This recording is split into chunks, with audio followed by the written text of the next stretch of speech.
hacer boom. Oigan, ayer les dije, para qué servía la prueba de cortocircuito. Para encontrar la impedancia de las bobinas, ¿sí? Es decir, para encontrar el circuito eléctrico de las bobinas, ¿ya? Para la prueba de cortocircuito se recomienda, ojo, recomendación, ¿ya? Hacerlo en el lado donde mira menor corriente. En este caso, en el transformador, ¿cuál es el lado de menor corriente? ¿Alta o baja? En el lado de alta. Ahí conviene hacer la medición. Entonces, ¿cómo hacemos esta prueba? Tomamos corriente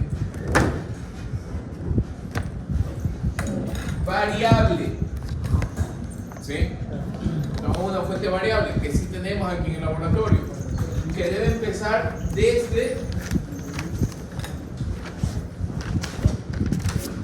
0 voltios. Ojo, eso es clave, empezar desde 0 voltios. ¿Sí? ¿Por qué? Voy a hacer el cortocircuito ¿en dónde? En el lado de abajo. Aquí está el cortocircuito.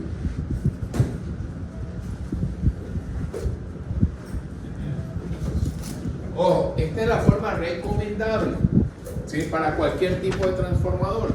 Ahora, yo les dejé a ustedes planteado un problema acá, ¿ya? Y les dije que razonen cómo se lo resuelve. Espero tener varias ideas ya mismo, ¿no? ¿Sí se acuerdan cuál era el problema, no? ¿Ya?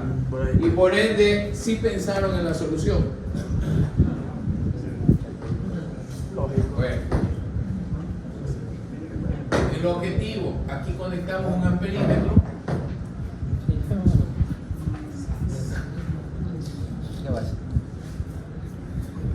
Multímetro.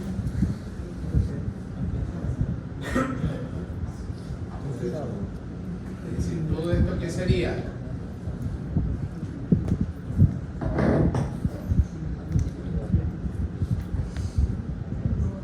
El batímetro. ¿Qué datos necesita encontrar de aquí? La potencia de cortocircuito,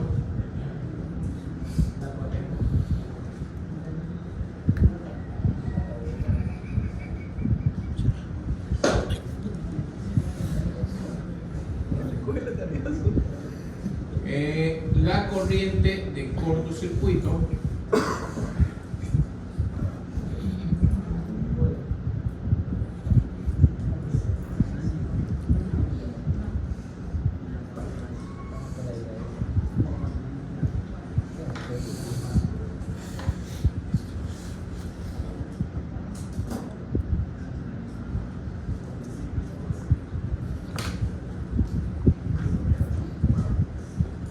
¿ya?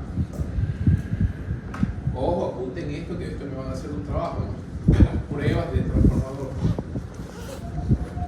Y a ustedes ya les dije cómo quería los informes, ¿no? Tipo artículo, ¿ya? Es decir, no basta solo con lo que yo indique aquí, tendrán que buscar otras referencias. ¿Cuál es el límite de palabras? ¿Mandé? ¿El límite de palabras? No, no hay límite de palabras. Eso quiere escuchar. ¿Cuántos informes va a hacer? Flyer. Lo que aquí les voy a mostrar después del primer trabajo, vamos a pasar el antiplagio. ¿Ya? ¿Cuántos informes va a echar del LGBT? Porcentaje máximo, como aceptan en las tesis, 10%. No. Sí, 10% pues. ¿Por qué? Señores, en cualquier artículo, tesis, al menos en las universidades que yo he escuchado, 10%, aquí también 10%. Sí, siempre 10% máximo de plagio, que se considera que son cuestiones muy comunes que hay. ¿Qué son los links? Portadas, todo eso. ¿Ya? De ahí el resto debe ser información neta del estudiante. Aunque ahora de lo que está viendo toda esa inteligencia artificial, puede hasta parafrasear todo, ya sé todo eso. ¿Ya? El problema es que está eso, hay que saber usarlo. Soy ese. ¿Ya? Bien. Ojo, ¿cuál es el objetivo? Encontrar estos tres parámetros. ¿Cuál es la característica principal? Partimos desde 0 voltios y la corriente de cortocircuito debe ser la corriente nominal o máxima. ¿Ya? Ojo, verán que les tomo una prueba y ahí lo primerito, ingeniero, le faltan datos, me van a decir. Van a ver.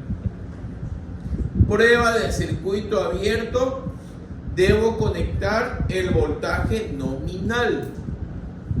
Prueba de cortocircuito, debo llegar a medir hasta la corriente nominal.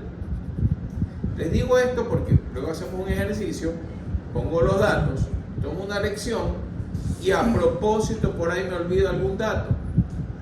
Ingeniero, en la prueba de circuito abierto no han puesto el voltaje, pero les doy el voltaje del transformador. Transformador, por ejemplo, de 13.800 a 240 voltios. Datos de la prueba de circuito abierto. Les doy solo la corriente y la potencia. Y por ahí se le uno. Falta un dato, el dato de voltaje. Necesito dar el dato de voltaje. Prueba de circuito abierto. Se usa voltaje nominal. Y la prueba de circuito abierto se lo hace ¿en qué lado? De alto o de baja. Lado de baja tensión. Porque la prueba de circuito abierto tengo que ponerle el voltaje nominal. Si es un transformador de 13.8 a 240, ¿cómo le puedo hacer la prueba más sencillo? ¿Con 13.800 o con 240? Con 240. ¿Ya? Prueba de cortocircuito. ¿Cuál es el objetivo? Llegar a su corriente nominal o máxima. ¿Dónde es más sencillo medir la corriente nominal o máxima? De un transformador. En el lado de alta tensión, porque se supone que hay la corriente más baja, más pequeña. ¿Sí? Y eso tendrá que apuntarlo porque normalmente los transformadores tienen relaciones altas. Solo en este laboratorio es que tenemos transformadores de relación 2 a 1, porque es laboratorio, es para cuestiones académicas. No podemos tener aquí un transformador con una relación muy alta, sería hasta peligroso. Es decir, no puedo armar un banco con transformadores de distribución reales. ¿Ya? Sería peligroso. Si ustedes van a mantenimiento, que normalmente los transformadores de distribución los hacen las empresas que se encargan de esto, de construcción de transformadores de distribución, o la misma empresa eléctrica cuando se trata de energización, ¿ya? Les dan una capacitación sobre seguridad. Y difícilmente si ustedes van a la empresa eléctrica se vayan y hagan el trabajo de una vez. Las 5 reglas de oro. ¿Mande? Las 5 reglas de oro. 5 reglas de oro, ajá, para la seguridad. ¿Ya? Bien. Entonces, aquí la corriente, el objetivo es llegar a la corriente nominal. Preferiblemente se lo hacen a alta tensión. Ahora, no significa que eso se arregle, solo se lo puede hacer en alta tensión. También lo puedo hacer en baja tensión. ¿Ya? Si es un transformador de una relación 2 a 1 como el que tenemos aquí, puede salir en los dos lados. Es más, lo van a hacer. Porque hay que comprobar que nos debe salir un modelo que nos permita trabajar en los dos lados. ¿Ya? El objetivo es llegar con estos datos a encontrar ¿qué cosa?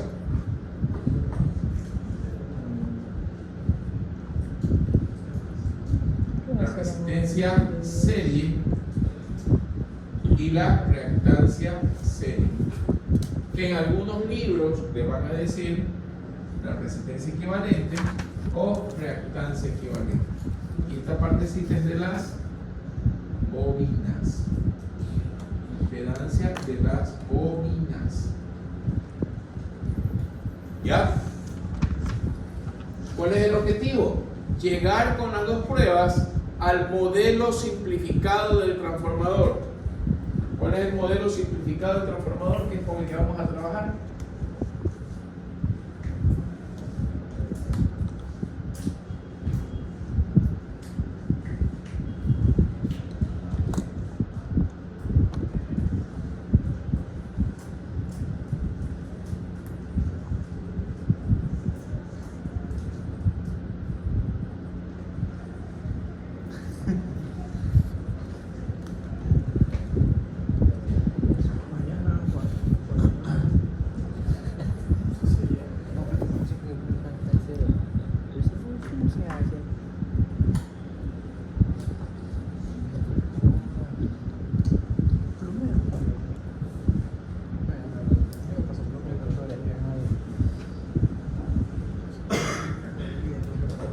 Este es el modelo simplificado del transformador.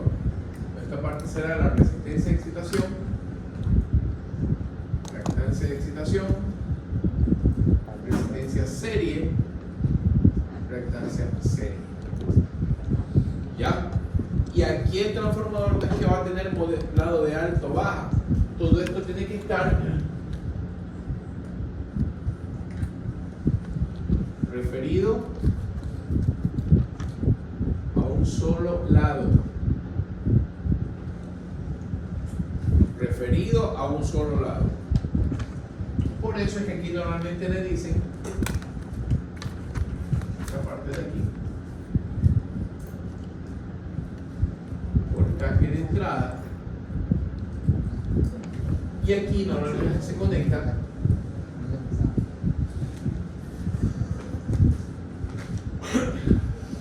la carga. ¿Ya?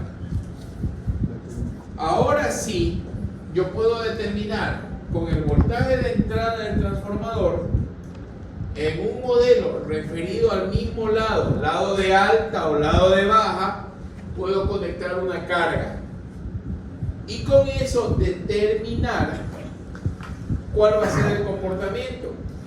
Porque ahora sí, esta resistencia, recuerden que en las resistencias se dan las pérdidas. Aquí voy a tener las pérdidas del núcleo. Y aquí en esta resistencia que tendré, esta es de las bobinas. ¿Y las bobinas cómo están hechas? Con alambre. ¿De qué material? Cobre. Cobre. A esto se le llama, o de aquí salen las pérdidas de cobre. Las pérdidas de cobre. De tal manera que las potencias de pérdidas serán igual a ¿qué? A las pérdidas del núcleo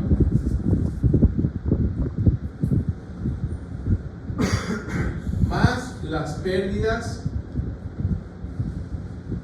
del cobre. ¿Sí?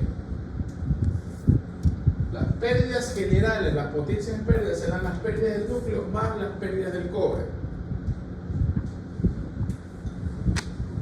Esta fuente de entrada va a entregar ¿qué cosa? Una intensidad. ¿Sí o no? Por ende, si tengo voltaje y tengo corriente, por aquí va a entregar esta fuente una potencia de entrada. ¿Y quién va a consumir la potencia? ¿Quién va a consumir la potencia? ¿O quién va a realizar el trabajo? La carga. Esta carga va a ser la potencia de salida. Si el sistema fuera ideal, transformador ideal, como hemos trabajado en las clases anteriores, la potencia de entrada sería igual a la potencia de salida. Eso puedes apuntar aquí. Si el sistema es ideal, la potencia de entrada debe ser igual a la potencia de salida. ¿Ya? Deberían ser igualitas. Pero en un sistema real,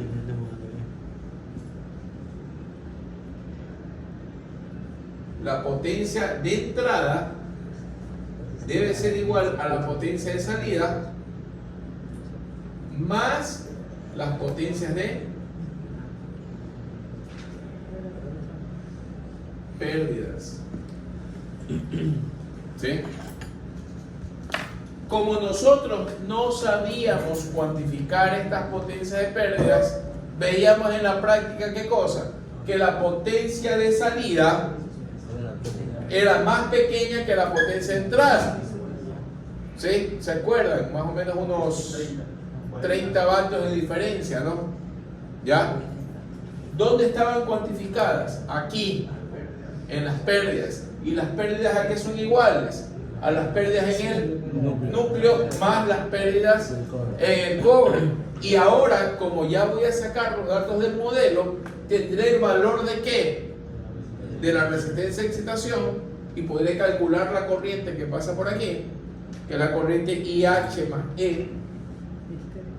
¿Se acuerdan? La histéresis. IH más E. Por aquí, ¿cuál viene? La corriente de excitación. Y por acá, ¿qué viene? Por acá, ¿qué corriente va a circular? ¿La que pase por dónde? Por la carga. Esta será la I de carga. ¿Y aquí qué se formará? Un nodo. ¿Y en un nodo qué se debe cumplir? La ley de corrientes de Kirchhoff. Y tengo que acordarme que como es corriente alterna, todo esto serán fasores. Y tendré que hacer sumas fasoriales.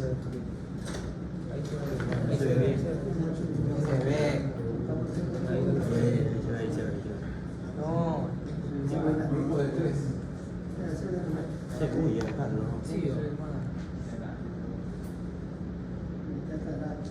¿Dónde está el plazo? Ahí está. Mañana lo vamos a abrir. Le iba a pedir hoy día.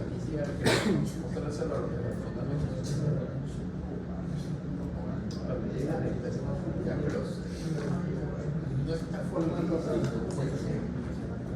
Ya, no está formando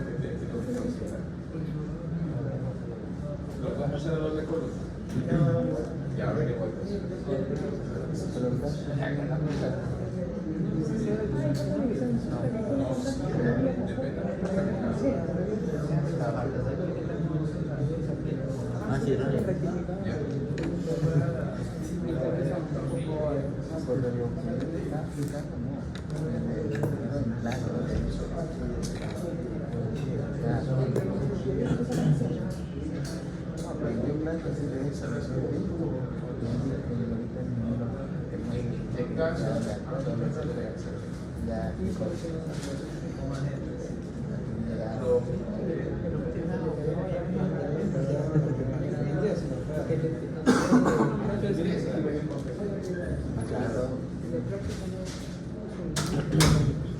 A ver,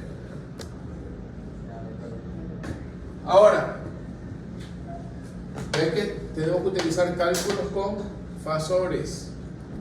Entonces, ¿cuál va a ser nuestro objetivo? Ojo, esto de aquí es característico de cada transformador, ¿sí? Yo no podría decir que este transformador, aunque tenga las mismas condiciones de voltaje, conectándole una resistencia, por ejemplo, de 200 ohmios, este transformador de aquí se va a comportar igual que el de acá. No puedo garantizar eso, ¿ya?